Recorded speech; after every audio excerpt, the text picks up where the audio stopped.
Hey guys, how you going? Hope you're all having a fantastic evening or whatever time it is in your part of the world. I'm going to be doing a movie review tonight. Now this is a horror film from Australia, my country, so it's always a pleasure to review one of these ones.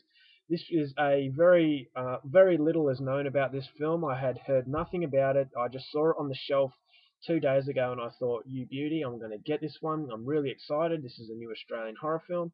And recently, some Australian horror films have been really good, so I didn't know exactly what to expect. It's not really a well-known film, so it can really be a hit or miss with these type of films. But I thought, it's worth the effort to go and get it.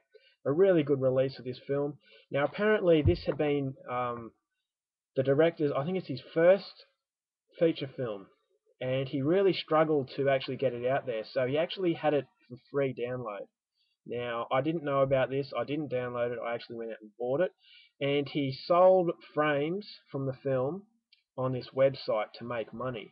So he really struggled to put this together, but he did a very good job in getting the feature film out there. So luckily, I didn't download it for free. I have bought the actual DVD, so that's supporting directors the way it should be done. So this film was made in 2011, so very recent.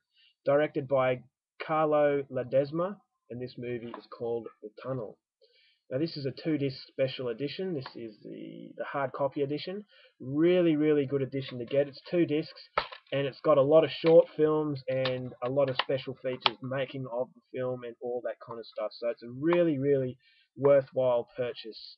Very valuable edition to get. So if you can get the 2-disc edition, I strongly recommend that you do it. So the story is as follows. In 2007, the New South Wales government suddenly scrapped a plan to utilise the water in the disused underground train tunnels beneath Sydney. Chasing rumours of a government cover-up and urban legends surrounding the sudden backflip, investigative reporter and journalist Natasha Warner led a crew of 4 into the underground labyrinth. They went down in the tunnels looking for a story until the story found them. So it's set in 2007 in New South Wales, which is a state in Australia, which is where Sydney is. Now, this is the time of the water crisis here in Australia. We had a massive drought, the worst drought in 100 years, and we really needed to utilise the water that was on offer. So the New South Wales government have decided to use the abandoned underground train tunnels as a water source and to keep the water there. So this is a plan that's put forward by the government, and there's controversy surrounding this decision because, well, basically the government is saying if they're elected, I think it was the Labor Party, if they're elected in, that they will utilise these underground tunnels for the water. But yeah, it's a controversy surrounds this decision because there are reports that there are homeless people living in these tunnels. So if these tunnels were made into this water utility, they will have nowhere else to go. So the government are denying the fact that homeless are living under there, despite evidence that suggests that there are homeless people there. But they don't care. They really want this decision to go their way. And as I said, there are a lot of protests, so the decision is put on hold a bit. Then all of a sudden there are reports of homeless people going missing. So something is wrong down there. They don't know exactly what it is, but the reports of missing homeless are getting more and more. Then all of a sudden the government do a backflip and say they don't want to utilise that water system anymore, and they're just leaving it straight out. And they're not answering any questions that have anything to do with the underground tunnels. So this brings a greater level of suspicion. And it's very clear that there could be a cover-up that the government are doing. So this seems like a really good story to get on. And this reporter, Natasha Warner, she's struggling with her job. Her boss is putting the pressure on her. She's not really delivering the goods. And she feels that if she doesn't get a really good story soon, that she may lose her job. So she sees this cover up by the government as a perfect opportunity to get 4 of her crew and go down inside these tunnels and find out exactly what's going on and try and interview some homeless people along the way. So she interviews a few homeless people before they go in, and it's clear that they're terrified of something. They know something, but they're not going to say it. So Natasha and her crew, they go down into these tunnels. They're not supposed to, it's restricted, but they sneak in and they document their their movements, and it comes very clear just what is causing these people to go missing, and it's quite terrifying. It's not what they had expected. So that's as far as I'm going to go with the story. If you want to know more, you're definitely going to have to go and watch to find out for yourself. Now, I have to say that if you are, my thoughts on the film, if you are a fan of the Blair Witch Project, you will probably like this one. But if you don't like the homemade video camera style film, if you thought, if you think that they've been overdone to death, which I agree with, then you'll probably get sick and tired of this same sort of thing. And going into this film, if you knew that it was a documentary, a video camera style film like The Blair Witch, you're going to be put off. But I strongly urge you to give this a go. This is the first film of its kind that I'm aware of from my country, so it's something very unique. And considering the level of Australian horror that's come out very recently, it's definitely worth a go, just on the basis that it is an Australian film and it's something different from the overused American type. So yeah, the film, it just follows these reporters down into these underground tunnels. But what separates this from the usual Blair Witch style of shooting is the fact that it's also done in a documentary style. So we have the homemade, the video camera feel, the VHS sort of feel, like they're just documenting a very realistic movie. But then you have the documentary side of it, where they're interviewing the surviving kind of people in this film. So that in itself is kind of a spoiler, but don't let that put you off, because the actual experience is quite scary. So the actual documentary style is a very, very well shot, polished picture, but then we cut off into the tunnels where they're carrying that video camera. So it's two different feeling, different picture qualities within the documentary and the homemade video camera stuff.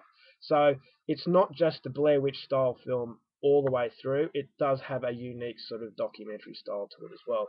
So that gives a lot more sort of realism. Now, it says it's based on a true story. I wouldn't know if that's true or not, because a lot of these type of films get notoriety from the fact that they're based on a true story. But whether or not it's true, it may be based on very loose real events, but the overall idea, I wouldn't be surprised if that was just a marketing gimmick.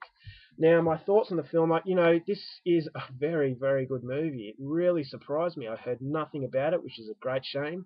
Australian horror especially is poorly marketed here in our country, which is a real shame, because, we're not even going to get to see a lot of our own talent. Thankfully, I did come across this, and it really did surprise me. I actually think this is better than the Blair Witch Project. Now, Blair Witch Project, what that had going for it was the really good setting, the environment inside this forest area, woods.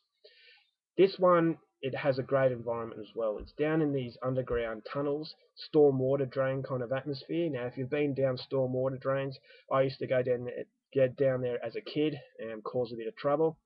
And it's just a really dark, eerie kind of atmosphere in that, things echo. So sound projects a lot further than it would be, if you're out in the open. So it does create a very claustrophobic, tense atmosphere, and that's what this film had going for it so much. The atmosphere was just great. The tunnels were very, very dark. They had lights on their camera. They had lights, flashlights, and the viewing. The vision, sorry, I just lost my word there. The vision was very limited, so you didn't know what was around the corner, and that's what, the tunnels was a great idea to really get the atmosphere and the tense sort of feeling. The acting was good. It didn't require a strong performance, but it was very realistic, and you did feel sorry for them, especially when they're going through their flashbacks in the documentary style of the side of the film. So that was really good. I really felt a lot of sympathy, and these people went through hell. And I'm not going to give too much away. I don't want to spoil it for you, but never once do you get to see what the thing that's so scary is. Now, whether it's a creature or something supernatural or just a madman, you don't know what it is. It's not clear, but what you do know is that it's very big and very fast. So for people who want things spelt out for you, you're not going to get anything out of this film. But if you like things that are left up to your imagination and are based solely on the good old-fashioned scare tactics, then this one is definitely one to check out. If you're a fan of Blair Witch, you'll love this one. I think it's better than Blair Witch. That could be a biased sort of opinion, being an Australian film, but I really enjoyed this one, and I would have no trouble in highly recommending it to anybody out there who is into the same kind of thing. There is a little bit of music put in there on top of the video camera style, so once again, that's another unique approach. So all in all, to summarize, this is like the Blair Witch Project, but it has enough in it to separate itself from the usual video camera style of film. So highly, highly recommended. A very, very good Australian horror film. Alright guys, that's it. I hope you enjoyed it. Until next time, I'll see you later.